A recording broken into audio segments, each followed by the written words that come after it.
사무엘하 20장 14절부터 26절입니다. 20장 14절부터 26절입니다. 세바가 이스라엘 모든 지파 가운데 두루 다니어서 아벨과 벳마아가와 베리몬 땅에 이르니 그 무리도 다 모여 그를 따르더라. 이에 그들이 벳마아가 아벨로 가서 세바를 애우고 그 성읍을 향한 지역 언덕 위에 토성을 쌓고 요압과 함께한 모든 백성이 성벽을 썰고자 하더니 그 성읍에서 지혜로운 여인 한 사람이 외쳐 이르되 들을지어다 들을지어다 청하건대 너희는 요압에게 이르기를 이리로 가까이 오라 내가 네게 말하려 하노라 한다 하라. 요압이 그 여인에게 가까이 가니 여인이 이르되 당신이 요압이니까 하니 대답하되 그러하다 하니라. 여인이 그에게 이르되 여종의 말을 들으소서 하니 대답하되 내가 들으리다 하니라. 여인이 말하여 이르되 옛사람들이 흔히 말하기를 아벨에게 가서 물을 것이라 하고 그 일을 끝내었나이다. 나는 이스라엘의 화평하고 충성된 자 중 하나이거늘 당신이 이스라엘 가운데 어머니 같은 성을 멸하고자 하시는도다. 어찌하여 당신이 여호와의 기업을 삼키고자 하시나이까 하니 요압이 대답하여 이르되 결단코 그렇지 아니하다. 삼키거나 멸하거나 하려 함이 아니니 그 일이 그러한 것이 아니니라.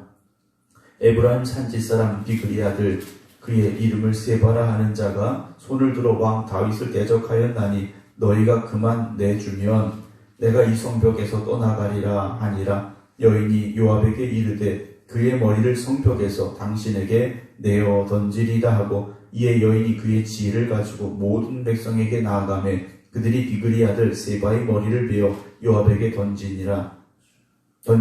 이에 요압이 나팔을 불매 무리가 흩어져 성읍에서 물러가 각기 장막으로 돌아가고 요압은 예루살렘으로 돌아와 왕에게 나아가니라. 요압은 이스라엘 온 군대의 지휘관이 되고 여호야다를 분하야는 그렛 사람과 블렛 사람의 지휘관이 되고 아도람은 감역관이 되고 아힐루스 아들 여호사밧은 사관이 되고 스와는 서기관이 되고 사독과 아비아달은 제사장이 되고 야일 사람 이라는 다윗의 대신이 되니라.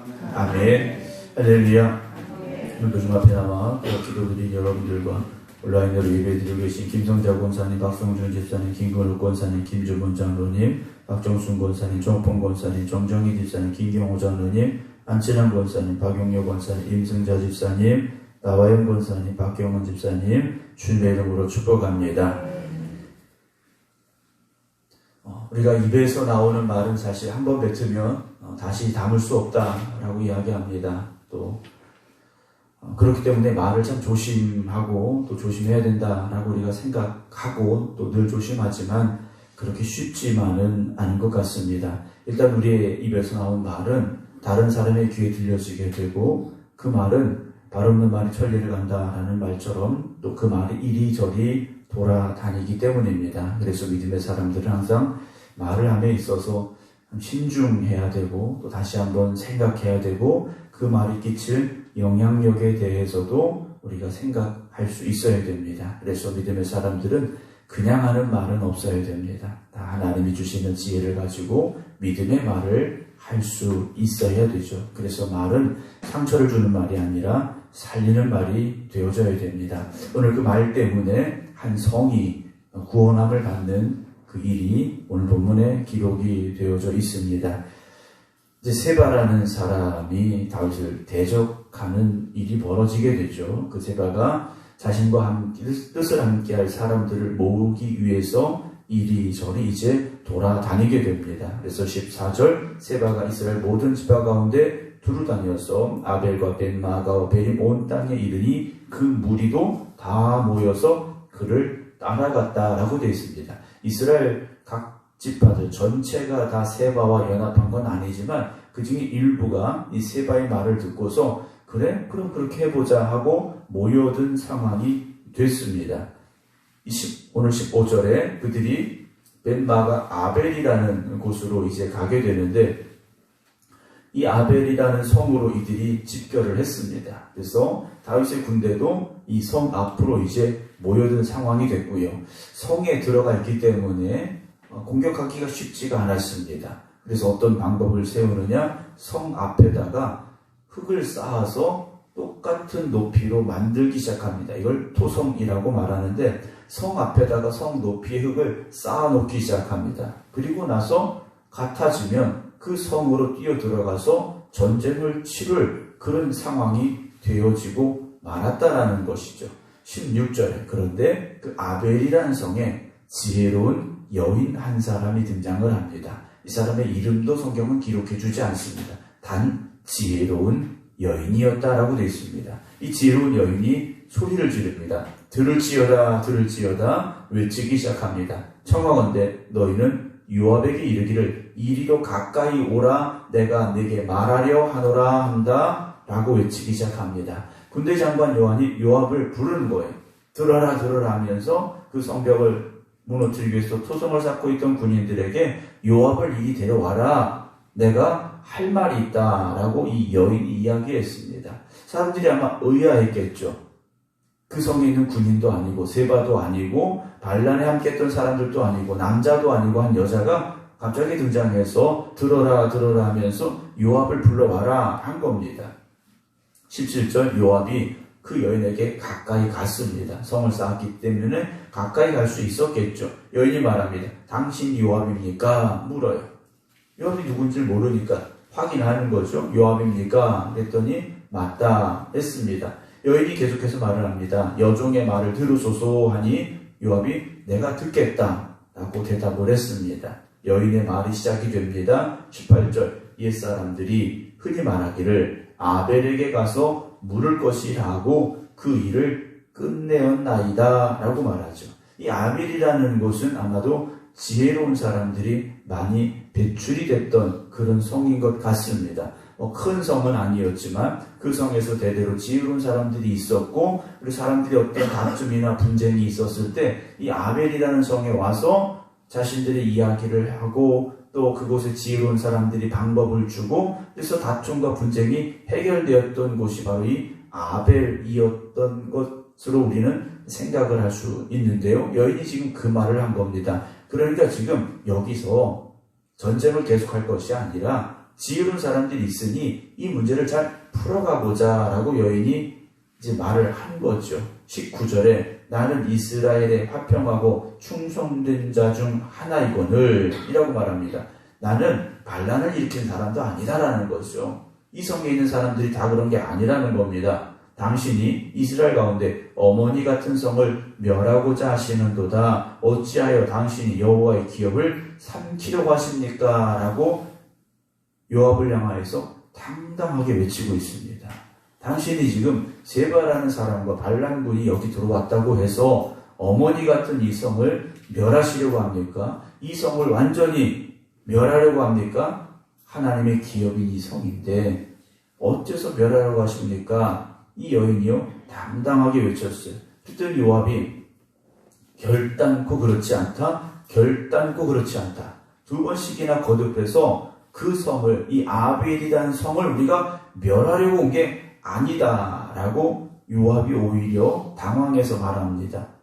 삼키거나 멸하거나 그러려고 온 게 아니라는 겁니다. 이유가 있다라는 거죠. 21절 그 일이 그러한 것이 아니다 라고 오히려 요압이 당황해서 말을 합니다. 에브라임 산지 사람 비그리의 아들 그 이름을 세바라 하는 자가 손을 들어 왕 다윗을 대적해서 그 세배가 사람들을 이끌고 추종하는 사람들을 이끌고 이 아벨성에 들어와서 성문이 닫혔는데 우리가 그 세바만 죽이면 우리가 이 성을 떠나갈 거다라고 요압이 여인에게 대답을 하죠. 그랬더니 여인이 21절 마지막에 요압에게 이렇게 말합니다. 그의 머리를 성벽에서 당신에게 내어 던지겠습니다. 이 여인을 보면 지혜로울 뿐만 아니라 담대했고요. 문제를 풀어가고자 하는 의지가 있었다는 거죠. 사실 그 아벨이라는 성에 이 여인만 있었겠습니까? 당당한 사람들도 있었겠고 남자들도 있었겠고 여러 사람이 있었을 텐데 이 여인이요 지금 이 문제를 풀어가고 있습니다. 이 문제 해결의 방법은 딱 하나입니다. 세바의 머리를 내주면 되는 거예요. 반란을 일으킨 자만 죽이면 되는 겁니다. 22절 이에 여인이 그의 지혜를 가지고 모든 백성에게 나아가매 그들이 비그리 아들 세바의 머리를 베어 요압에게 던졌다라고 되어 있어요. 우리는 사람의 목을 베어서 던졌다 이 사실에 집중할 것이 아니라 이 여인이 어떻게 했습니까? 지혜를 가지고 모든 백성에게 갔다라는 거죠. 사실 지혜는 눈에 보이는 게 아니지 않습니까? 이걸 어떤 소중한 걸 싸가지고 갈 수 있는 게 아니에요. 그의 마음속에 있는 지혜를 가지고 그 머릿속에 있는 지혜를 가지고 모든 백성에게 갔어요. 가서 뭐 했겠습니까? 역시 말을 했겠죠. 지혜는요 우리의 말을 통해서 드러나게 돼 있습니다. 믿음도 말을 통해서 드러나게 돼 있습니다. 이 여인이요 지혜를 가지고 모든 백성에게 가서 무슨 얘기했겠습니까? 요압에게 했던 이야기 그대로 했겠죠. 이 성이 지금 다윗의 군대로 인하여 공격을 당하는 상황이 됐는데 우리가 조금만 더 아무것도 행하지 않냐고 있다면 이 성은 완전히 파괴될 것이고 수많은 사람들이 죽을 수밖에 없을 것이다. 이 방법을 해결할 수 있는 단 하나의 기회는 세바의 목을 내주는 거다. 아마 이 여인이 성에 있는 사람들에게 간절히 이야기했겠죠. 그리고 성에 있는 사람들이 이 여인의 이야기를 듣고 마음이 감동이 되었고 그럼 그렇게 하자라고 세바를 죽여서 그의 머리를 요압에게 던져주었습니다. 단 한 명의 지혜가 성을 구원했다라는 거죠. 여러분 그런 지혜를 가지시기 바랍니다. 우리가 똑똑해지는 것이 아니라 하나님이 주시는 지혜를 가져야 됩니다. 솔로몬이 왜 그렇게 하나님 앞에 지혜를 구했을까? 우리가 다시 한번 생각할 수 있는 오늘 이 새벽이 되기를 원합니다. 세상에서 물론 똑똑해야 되고 돈 많아야 되고 어떤 권력이 있어야 되고 그런 것 같습니다. 그러나 진짜 중요한 건 어제도 말씀드렸습니다만 하나님의 은혜입니다. 하나님의 은혜가 있어야 됩니다. 그 은혜가 우리에게 임할 때 하나님의 능력이 우리에게 임할 것이고 하나님 준 지혜가 우리 안에 충만할 것이고 그 은혜와 지혜로 오늘을 살아갈 수 있는 오늘을 승리할 수 있는 여러분들이 되시기 바랍니다. 요압이 나팔을 불며 무리가 흩어지고요. 성읍에서 물러나 각기 장막으로 돌아가고 이 상황이 끝나게 되었음을 성경은 기록을 하고 있습니다. 이 여인의 지혜로운 말 한마디가 성을 구원할 수 있었지 않습니까? 그 성에 있는 모든 사람들의 생명을 구원하는 이 여인의 지혜를 우리가 닮아가길 원합니다. 오늘도 하나님 우리에게 그 지혜를 더하여 주시옵소서. 세상은 똑똑하다고 이야기합니다만 온갖 어리석음이 가득해 있음을 우리가 보게 됩니다. 오늘도 세상 속에 살아가는 우리가 하나님 주신 지혜를 가지고 그 지혜로운 삶을 살아감으로 인하여서 여러분들이 세상을 살리고 영혼을 살리는 일 또한 아름답게 쓰임받기를 주님의 이름으로 축원합니다. 기도하겠습니다. 하나님 아버지 감사합니다. 일주일의 삶을 시작하며 월요일 새벽 또 첫 시간 하나님 앞에 우리의 정성을 다하여 이 시간 예배드립니다. 하나님 앞에 오늘도 깨어 기도드리는 모든 성도들 주님께서 함께하여 주시옵소서. 이번 한 주간을 살아갈 힘과 능력을 더하여 주시옵시고 무엇보다도 오늘 우리가 말씀을 통하여 함께 나눈 하나님이 주시는 지혜가 있게 하여 주시옵소서. 아벨성이 멸망의 위기에 처했습니다. 그러나 지혜로운 한 여인의 등장으로 말미암아 성이 구원함을 받았습니다. 수많은 사람들이 죽어가야 될 전쟁터가 평화롭게 마무리되었습니다. 오늘 기도드리는 성도들이 가는 곳마다 머무는 곳마다 하나님이 주시는 지혜를 가지고 살아가게 하여 주시어서 다툼과 분쟁이 있는 곳이 평안함이 되게 하여 주시옵시고 미움과 시기가 있는 곳이 사랑이 넘쳐나는 자리가 되게 하여 주시옵소서. 오늘도 기도드리는 성도들 이번 한 주간도 주님 능력의 팔로 붙잡아 주시어서 가는 걸음마다 복되게 하여 주시옵시고 머무는 자리마다 복음의 씨앗이 뿌려지게 하여 주시옵소서. 이제는 우리 주 예수 그리스도의 은혜와 아버지 하나님의 무한하신 사랑하심과 성령님의 감동 감화 역사하심이 월요일 새벽 깨어 기도드리는 모든 성도들 위해 이제부터 영원토록 함께 하시기를 간절히 축원하옵나이다. 아멘.